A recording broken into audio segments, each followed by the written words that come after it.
আরেক একটি দল আসবে যারা আপনাদেরকে বলবে আপনারা ভোট না দিলে, তাদেরকে ভোট না দিলে জান্নাতে যেতে পারবেন না। আপনাদের কাছে যারা পুরাতন রাজনীতি করছে, যারা পুরাতন রাজনৈতিক দল, তাদের অনেকেই বস্তা ভর্তি টাকা নিয়ে আসবে, তাদের অনেকেই অনেক মাসল নিয়ে আসবে, হুন্ডা ভর্তি গুন্ডা নিয়ে আসবে, তারা অনেক সন্ত্রাসী নিয়ে আসবে, বয়ের সংস্কৃতি তৈরি করতে চাইবে, আপনাদেরকে ভীত করে, সন্ত্রস্ত করে আপনাদের যে মূল্যবান ভোট, সেই ভোটকে তারা কিনে নিতে চাইবে। আপনাদেরকে সুবিবেচনা করতে হবে, আপনাদেরকে চিন্তা করতে হবে। আরেক একটি দল আসবে যারা আপনাদেরকে বলবে আপনারা ভোট না দিলে, তাদেরকে ভোট না দিলে জান্নাতে যেতে পারবেন না। সুতরাং এই সকল ধর্মীয় প্যাসিবাদ এবং যে সকল বিষয় রয়েছে, সন্ত্রাস, চাঁদাবাজ, এবং যারা আপনাদেরকে হিউম্যান ডিগনিটিকে, মানবাধিকারকে, আপনাদের যে একটি সম্মান রয়েছে, সেই সম্মানকে যারা আন্ডারমাইন করবে, যারা আপনাদের সেই সম্মানকে অস্বীকার করবে, তাদের সাথে কি আপনারা তাদের সাথে থাকবেন? বসুন্ধরা ডায়াপেন্ট এখন আরো উন্নত। এই হট এয়ার থ্রো টপশিট দ্রুত শোষণ করে সোনামণিকে দেয় কোমল অনুভূতি। তাদেরকে ভোট দিবেন? আপনারা আগামী নির্বাচনে কোনো সন্ত্রাসের ভয়ে ভীত হবেন? আপনারা আগামী নির্বাচনে যত পরিমাণ টাকাই দেখ না কেন, সেই টাকার বিনিময়ে আপনাদের ভোট বিক্রি করবেন?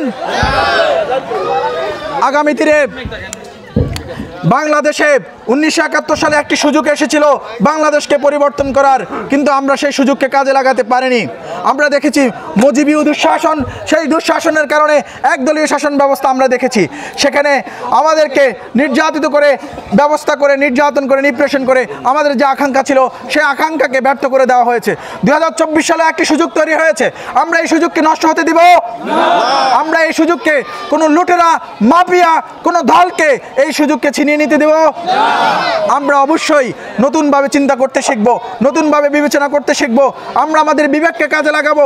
আমরা দেখব যে কারা রামগঞ্জকে নিয়ে ভাবে, কারা রামগঞ্জের জন্য কাজ করে, কারা রামগঞ্জকে সন্ত্রাস মুক্ত করতে চায়, চাঁদাবাজ মুক্ত করতে চায়, মাদক মুক্ত করতে চায়। সুতরাং প্রিয় উপস্থিতি, আগামী দিনে যে ইলেকশন হবে, সেই ইলেকশন আমাদের জন্য কঠিন পরীক্ষা, আমাদের রামগঞ্জের জন্য এবং সারা বাংলাদেশের জন্য একটি কঠিন পরীক্ষা। সেই পরীক্ষায় ভয়ে ভীত হওয়া যাবে না, টাকায় বিক্রি হওয়া যাবে না। কোনো ধরনের আশ্বাসে, যে আশ্বাস যৌক্তিক নয়, যে আশ্বাস ধর্মীয় অনুশাসন বিরোধী, যে আশ্বাস ইমানের পরিপন্থী, সে আশ্বাসে আশ্বস্ত হওয়া যাবে না। আমাদেরকে অবশ্যই সচেতন হতে হবে, আমাদেরকে অবশ্যই সচেতন হতে হবে। সচেতন হয়ে আমাদেরকে ইনশাআল্লাহ আগামী দিনে রামগঞ্জের পরিবর্তনে আমাদেরকে সুচিন্তিতভাবে সিদ্ধান্ত নিতে হবে। রামগঞ্জে এনসিপি আগামী দিনে ইলেকশন করবে। আমাদের মার্কা কি? আমাদের মার্কা কি? জনগণের মার্কা কি? জনগণ কি মার্কায় ভোট দিবে? আমরা আপনাদের দোয়া চাই, আমরা আপনাদের সমর্থন চাই। আমরা আপনাদের জন্য উন্নয়ন কার্যক্রম জারি রাখছি। ভবিষ্যতেও আমরা আপনাদের এই উন্নয়ন কার্যক্রমকে অব্যাহত রাখতে চাই, আপনাদেরকে সাথে নিয়ে।